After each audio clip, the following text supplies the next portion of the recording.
Why deep it up when you can dive right in?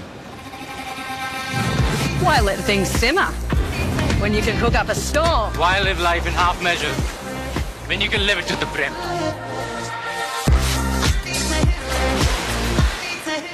नुकत्याच झालेल्या विधानसभेच्या निवडणुकीच्या पार्श्वभूमीवरती या महाराष्ट्रातील जनतेनं महायुतीला स्पष्ट हा कौल दिला आणि त्या कौल जो दिला, जो जनादेश दिला, त्या आधारे आज महायुती म्हणून आमचे तिन्ही नेते माननीय देवेंद्रजी, माननीय एकनाथजी शिंदेसाहेब, माननीय अजितदादा या तिघांनी आज राज्यपालांची भेट घेतली आणि सरकार स्थापनेचा दावा केला।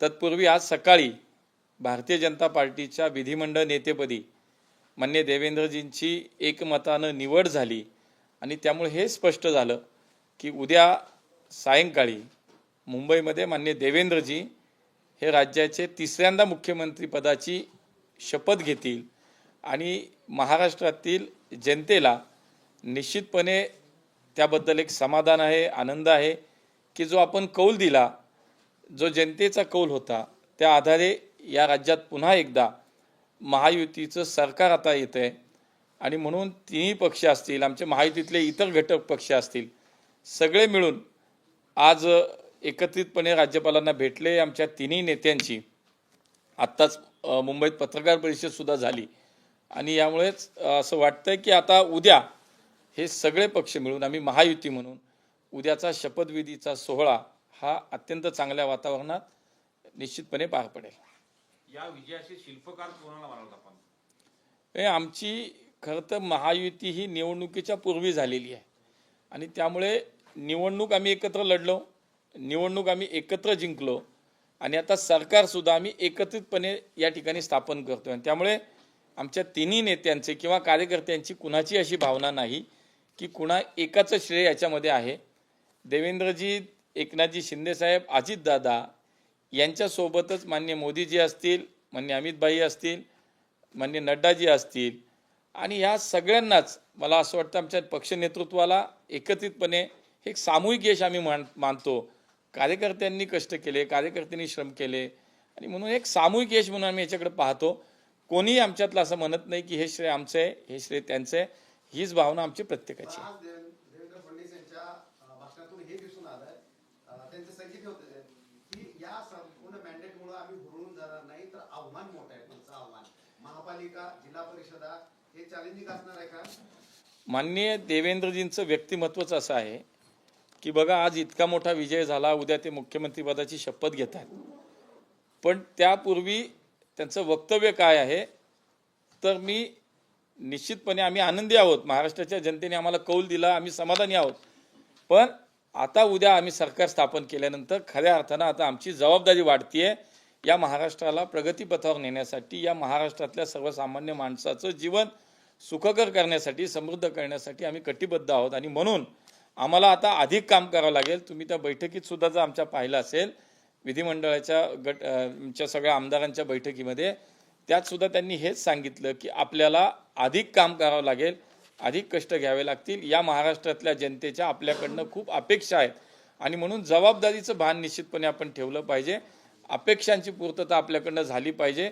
या महाराष्ट्रातल्या जनतेने आपल्यावरती विश्वास ठेवला आहे, विश्वास व्यक्त केला, तो सार्थ ठरवला पाहिजे, हीच भावना देवेंद्रजींनी आज बोलून दाखवली आणि म्हणून मला असं वाटतं की एक चांगलं दूरदृष्टी असलेलं एक सक्षम नेतृत्व म्हणून मी देवेंद्रजींकडे आपण सगळ्या महाराष्ट्रातली जनता पाहते आणि उद्या हा शपथविधी निश्चितपणे या महाराष्ट्राच्या पुढच्या भविष्याला, विकासाच्या गतीला चालना देणार असेल असं मला वाटतं। मुख्यमंत्री होतील की नाही याच्याबद्दल अद्यापर्यंत साशंकता आहे, काय वाटतं तुम्हाला? त्यांनी उपमुख्यमंत्री झालं पाहिजे, होतील? नाही, शेवटी बघा, हा शेवटी माननीय शिंदे साहेबांचा निर्णय असेल, पण आज सकाळी सुद्धा देवेंद्रजींनी सांगितलं की आम्ही सर्वांनी विनंती केली आहे शिंदे साहेबांना की आपण सरकारमध्ये असावं, आतमध्ये असावं, आपला अनुभव, आपल्या कामाचा जो काही एकूण हे पाहिला पद्धत, कामाची पद्धत आणि एकूण आपल्यातली क्षमता, तर आपण सरकारमध्ये असावं अशीच भावना देवेंद्रजींनी व्यक्त केली आहे आणि त्यांनी सुद्धा आशा व्यक्त केली की 100% नक्की शिंदेसाहेब सरकारमध्ये काम करतील। बघा, शेवटी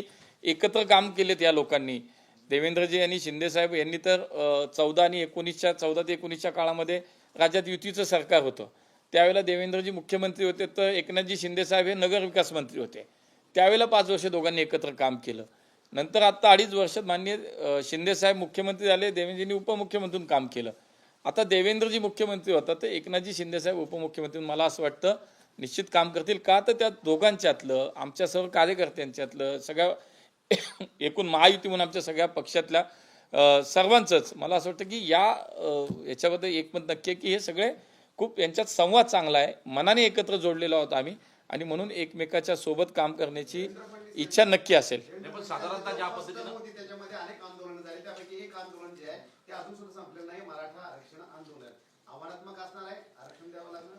बघा मी तुम्हाला सांगतो, मराठा आरक्षणाचं आंदोलन मागच्या काही 1-2 वर्षात इतकं वेगानं त्याला गती मिळाली, मोठं स्वरूप त्याच्यामध्ये आज आपल्याला पाहायला मिळत आहे. पण याच्यावरती प्रामाणिकपणे काम करणारी माणसं हीच आहेत आणि हे महाराष्ट्रातल्या जनतेने ओळखलं. असं असताना सुद्धा जर इतका मोठ्या प्रमाणावर मराठा आरक्षणाच्या विषयात आंदोलनं झाली तरी सुद्धा या महाराष्ट्रातील जनतेने, मराठ्यांनी, सगळ्याच समाजांनी पुन्हा एकदा महायुतीवरती विश्वास ठेवला. का ठेवला तर त्यांनाही माहिती आहे की या राज्यामध्ये जर मराठ्यांना आरक्षण मिळणार असेल, ओबीसींना न्याय मिळणार असेल, सर्व समाजाला सोबत घेऊन चालणार असेल तर ते फक्त महायुतीचं सरकार आहे. कारण खरं तर इथून मागे या महाराष्ट्रामध्ये मराठा समाजाच्या आरक्षणाची मागणी काही नवीन नाही, ही गेले 30-40 वर्षापासूनची मागणी होती. स्वर्गीय अण्णासाहेब पाटलांचं बलिदान झालं या मागणीसाठी आणि तरीसुद्धा या राज्यातल्या त्या काळातलं काँग्रेसचं सरकार असेल, राष्ट्रवादी त्या वेळातले माननीय पवारसाहेबांचं, त्याच्या आधी पृथ्वीराज चव्हाण असतील, विलासराव देशमुख असतील, अशोक चव्हाण, इतके महाराष्ट्रामध्ये त्या काळात काँग्रेसचे मुख्यमंत्री होऊन गेले, सत्ता होती खालीपासून गल्लीपासून दिल्लीपर्यंत, तरी कधीही मराठ्यांना आरक्षण मिळू शकलं नाही. पण ह्या 14 ते 19च्या काळामध्ये देवेंद्रजी मुख्यमंत्री झाले आणि मराठ्यांना पहिल्यांदा आरक्षण देण्याचा ऐतिहासिक निर्णय या सरकारच्या काळामध्ये झाला. तो उच्च न्यायालयात टिकला सुद्धा, तो सर्वोच्च न्यायालयात सरकार असेपर्यंत सुद्धा टिकला. पण महाविकास आघाडीचं सरकार आलं आणि मराठ्यांचं आरक्षण गेलं, हे महाराष्ट्रातल्या जनतेने पाहिलंय.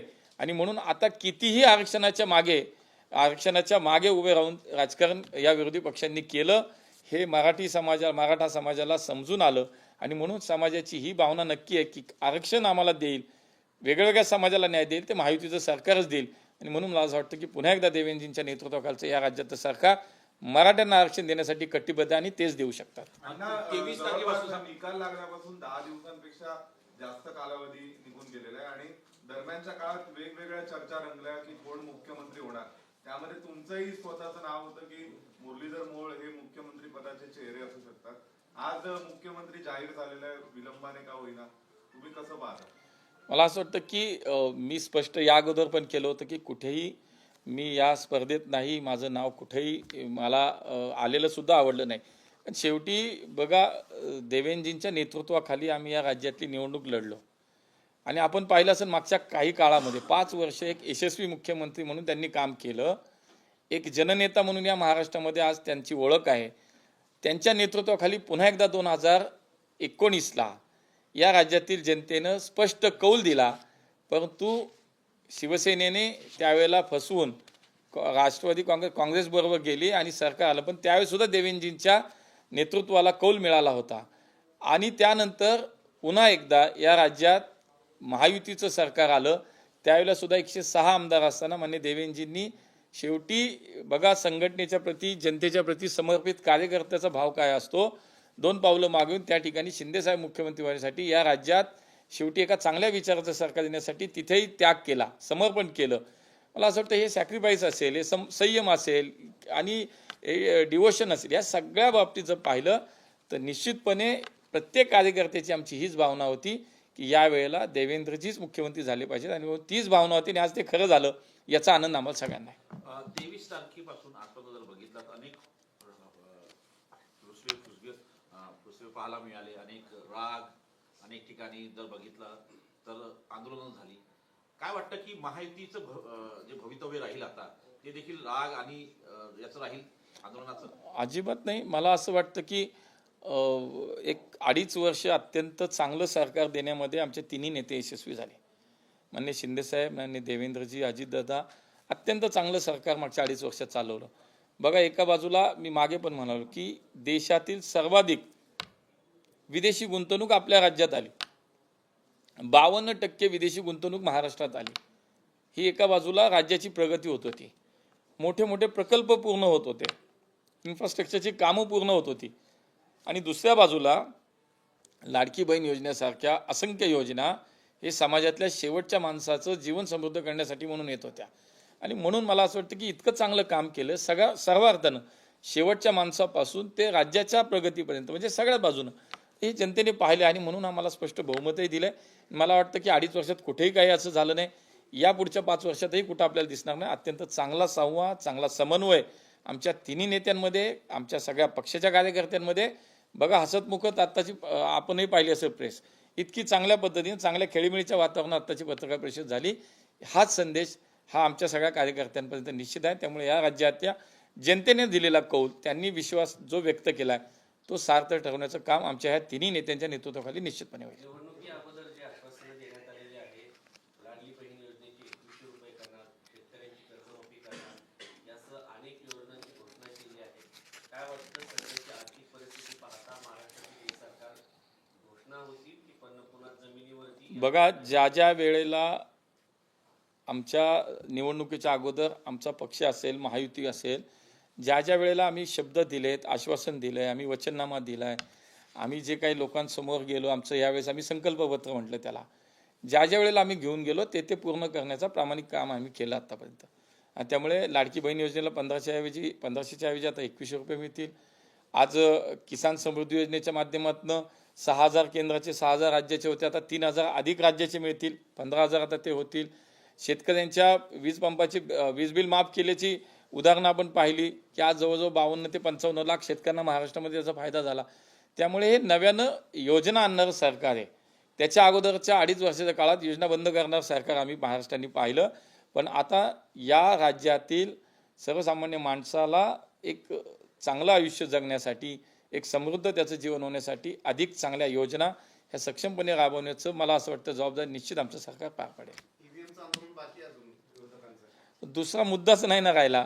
मग ईव्हीएमचं आंदोलन तुम्ही करता महाराष्ट्रात, मग वायनाडला जी सीट निवडून आली तिथं काय आक्षेप नाही तुमचा? मला असं वाटतं एकाच वेळेला निवडणुका झाल्यात, अडचण नाही. मला असं वाटतं मुद्दाच नाही. त्यामुळे काय बोलायचं आता, काय करायचं हाच त्यांच्यापुढे प्रश्न आहे. त्यामुळे काही ते आहे, आता चालवलंय, चालू द्या. Why deep your toe when you can dive right in? Why let things simmer when you can cook up a storm? Why live life in half measure when you can live it to the brim?